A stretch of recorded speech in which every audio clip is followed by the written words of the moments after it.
Semuanya, kembali lagi bersama dengan saya. Perkenalkan, bagi yang belum kenal, nama saya adalah Excel Sabatino Giraldi Ointu. Saya merupakan mahasiswa aktif Universitas Trisakti, jurusan Sistem Informasi. Dan saya mengikuti program studi independen bersama dengan mitra PT Sitek IRP Indonesia Kampus Merdeka.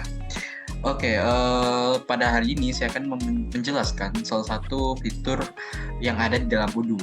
Nah, sebelumnya saya sudah menjelaskan beberapa fitur, mulai dari inventory, sales, purchase, web, dan sekarang saya akan menjelaskan mengenai manufacturing di dalam Odoo. Oke, jadi apa itu sebenarnya modul manufacturing di dalam Odoo ini? Nah, modul manufacturing di dalam Odoo merupakan bagian dari perangkat software atau dari ERP yang membantu perusahaan mengatur dan mengelola produksi, termasuk pembuatan bills of materials, work center, dan pemantauan kinerja produksi. Nah, ini membantu perusahaan meningkatkan efisiensi produksi dan mengurangi biaya dan mengoptimalkan kualitas produk. Jadi dalam Odoo ada salah satu fitur yang sangat modul yang sangat berguna, yaitu manufacturing ini, di mana ini dapat membantu kita untuk mengelola pasokan pembuatan barang atau produksi dari suatu perusahaan. Dan juga ini terintegrasi dengan beberapa modul seperti inventory dan juga purchase. Oke, dalam penjelasan saya kali ini, saya akan hanya membahas mengenai dua fitur ini saja, yaitu BOM atau Bill of Material tipe Manufactured Product, dan juga konfigurasi mengenai work center-nya. Oke, tanpa berlama-lama langsung saja masuk ke bagian create BOM ini. Nah, langkah-langkahnya cukup mudah ya kalau create BOM ini, yaitu kita tinggal masuk ke modul manufacturing, klik menu produk, lalu klik menu bill of material, lalu create dan masukkan informasi sesuai kebutuhan seperti nama, produk, jumlah, referensi, tipenya, dan lainnya. Lalu setelah itu kita klik save. Oke, langsung saja saya demonstrasikan di bagian Odoo-nya. Jadi build of material ini merupakan bahan atau komponen-komponen yang akan kita pakai jika kita ingin memproduksi suatu barang atau produk. Langsung saya contohkan saja. Nah, jadi ini tampilan Odoo di awalnya. Kita klik bagian modul manufacturing ini, lalu kita ke bagian products, lalu di menu bills of materials. Nah, kita masuk ke sini, dan ini merupakan contoh daftar dari produk-produk yang dimana dari produk ini terdapat bill of materialnya yang sudah dibuat. Contoh, di sini ada bingkai foto. Nah, bill of materialnya atau bahan-bahan komponen dalam membuat satu bingkai foto, maksudnya dalam 20 bingkai foto, yaitu ini. Kardus, kertas karton, lem, gunting, pita, dan lain-lain. Nah, itu merupakan contoh penggunaan atau cara pemahaman mengenai bill of material dari suatu produk di dalam Odoo. Nah, sekarang anggap saja saya membuat yang baru. Caranya kita tinggal klik new, lalu di sini kita buat produk apa yang akan kita diperincikan bahan-bahannya yang akan digunakan. Nah, di sini saya coba meja. Nah, di sini ada meja belajar, kita pilih. Jika belum ada produknya, tinggal kita buat saja. Nah, jadi ini meja belajarnya saya sudah buat sebelumnya, jadi produk meja belajar produk jadinya ya, dengan harga 100.000 dan bla bla bla. Nah, oke, sekarang saya akan membuat komponen dari meja belajar ini apa saja di bill of materials-nya. Nah, di sini quantity-nya saya anggap satu saja, jadi di komponen-komponen nanti ini hasil yang dihasilkan yaitu 1. Nah, lalu di sini terdapat BOMT bill of material type-nya, dan di sini ada 2. Ada manufacture this product dan kit. Nah, perbedaannya itu kalau manufacture this product itu merupakan produk yang perlu diproduksi sebelum dikirimkan. Sedangkan kalau kit itu merupakan pengiriman komponen suatu produk tanpa perlu dirakit terlebih dahulu. Lalu di sini ada subcontracting, salah satu tipe yang lainnya, yaitu proses pengerjaan akan disubkontrakkan kepada pihak ketiga. Tapi di sini saya akan menjelaskan kedua tipe tersebut, yaitu manufacture this product dan kit. Jadi untuk manufacture this product, itu produknya harus diproduksi dahulu sebelum dikirimkan. Jadi bill of material ini dibuat, lalu akan diproses nanti di bagian work order-nya. Jadi harus versi jadinya baru bisa dikirimkan. Sedangkan kalau kit, jika seseorang ingin memesan, maka produknya ini masih dalam bentuk komponen-komponen. Nah, pengirimannya itu jadi customer atau orang yang memesan inilah yang harus merakit terlebih dahulu. Jadi kit ini satu paket bahan-bahan dari suatu produk tanpa perlu dirakit. Jadi misalnya saya membuat suatu produk jadinya itu meja belajar. Tapi di sini saya menggunakan tipenya manufacture this product.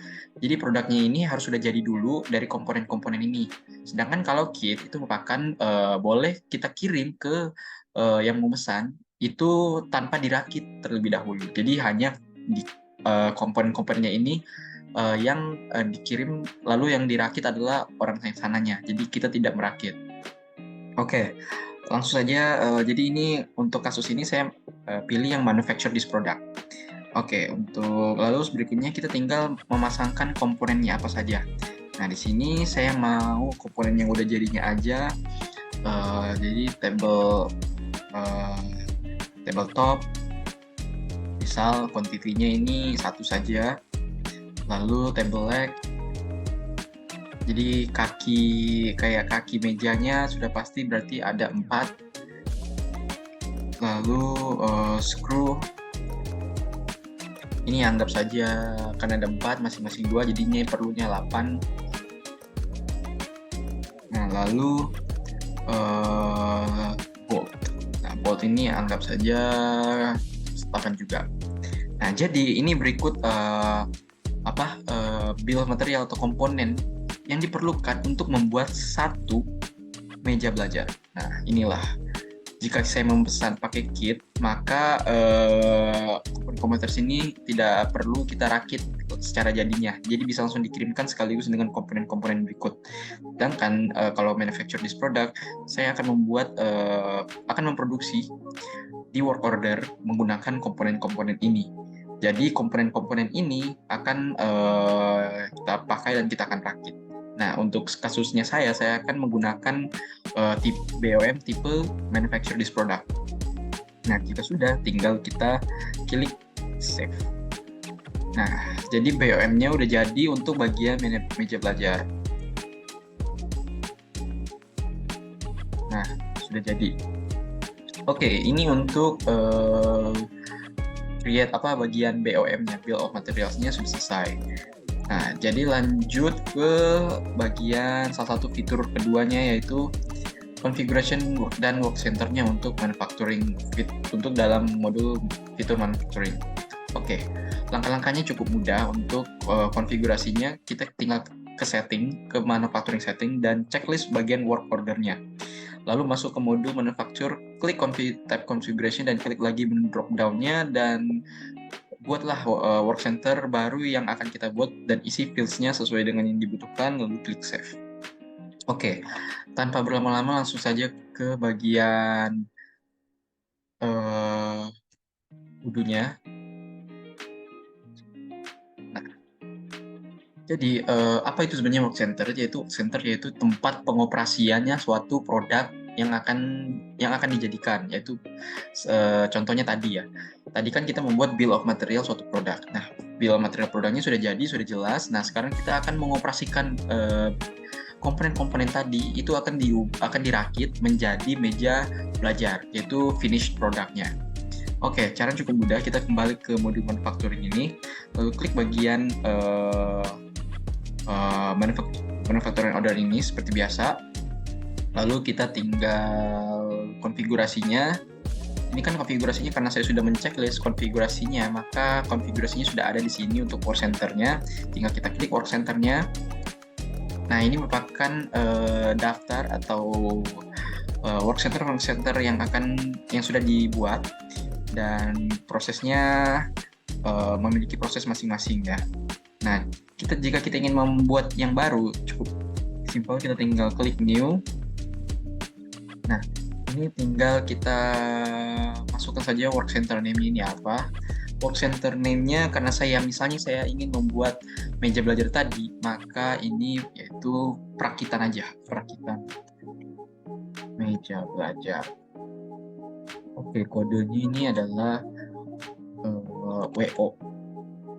Nah, standar hours-nya ini bebas, kita pakai aja standar 35 hours per week. Lalu di sini time efisiensinya itu 100%, jadi time efisiensinya 100% jika selesai dalam 1 jam. Jika proses pengerjaannya kira-kira 2 jam, berarti time efisiensinya itu 50%. Nah, di sini anggap saja kita akan selesai dalam time efisiensinya itu 100%, yaitu selama 1 jam. Nah, ya, jadi kapasitasnya yang akan dibuat itu satu saja quantity-nya. targetnya kita ubah 5%, dan kita anggap saja ini 5 menit proses perakitannya. Bisa juga 30 menit atau berapa menit, tapi ini anggap kita sebagai itunya 5 menit saja. Oke, cost per hour-nya kita anggap ini yaitu pembiayaan per hour-nya itu kira-kira berapa? Kita anggap saja 10.000. Oke, nah kira-kira ini sudah jadi, tinggal kita save. Dan ini sebenarnya sudah selesai untuk bagian work center-nya, tapi akan saya contohkan contoh pengaplikasikannya dalam work order ini seperti apa. Karena dari awal kita sudah membuat build of materials-nya dan work center-nya, sekarang coba kita contoh ke bagian perakitannya. Di sini misalnya kita klik new untuk manufacturing order, dan kita pilih meja belajar tadi. Nah, maka akan langsung terotomatis akan muncul bagian komponen atau bill of material yang sudah kita pakai, yaitu ini bill of material yang kita pakai, kuantitinya 1. Jadi ini sudah jelas, selesai, tinggal kita klik confirm. Nah, oke. Nah, ini confirm sudah selesai. Nah, sekarang kita klik bagian work order ini. Nah, kita tinggal klik bagian operation ini mau pakai work center yang mana yang sudah kita buat. Tadi kita buat yang perakitan, ini kan kita buat namanya contohnya merakit. Nah, work center-nya kita pakai apa tadi? Yaitu perakitan meja belajar. Nah, karena sudah expected-nya 5, tinggal kita klik start. Jadi ini prosesnya ya, prosesnya untuk bagian merakit meja belajarnya yang sudah kita buat tadi work center-nya. Tinggal kita klik start. Oh, kita save dulu. Save, baru kita klik start. Maka progresnya akan mulai. Nah, ini karena saya pilihnya 5, jadi ini akan selesai. Dalam expected-nya ini, karena saya tadi pilihnya 5, jadi harusnya akan selesai dalam 5. Tapi ini adalah ada real juga, real duration-nya juga, dan ada statusnya untuk bagian work center-nya ini. Nah, kita anggap saja ini prosesnya telah selesai. Jika sudah selesai, maka akan terjadi finish, dan bagian production order-nya itu sudah selesai, sudah create. Nah, oke, jika ini sudah selesai, maka bisa kita mark as done saja di sini. Nah, oke, nah ini karena ada consume-nya bagian table leg, tinggal kita set quantity saja dan validate, dan kita confirm. Nah, oke, ini sudah selesai. Jadi bagian manufacturing order untuk meja belajarnya cukup sampai di sini selesainya, dan sudah ditransfer ya. Nah, udah masuk. Oke, nah kira-kira begitulah untuk penjelasan mengenai fitur-fitur apa saja yang ada di dalam modul manufaktur di dalam Odoo. Mulai dari fitur create BOM, tipe manufacture this product, dan juga bagian work center-nya. Nah, cukup mudah untuk dalam penjelasannya atau dalam pengerjaannya. Jadi kira-kira begitulah untuk cara kita mengerjakan atau memproses suatu barang di modul manufaktur di dalam Odoo. Jadi kira-kira begitulah. Mohon maaf jika dalam penjelasan saya selama ini ada yang kurang pas atau kurang jelas dalam penjelasannya. Mohon maaf, dan sampai jumpa di video-video berikutnya. Terima kasih.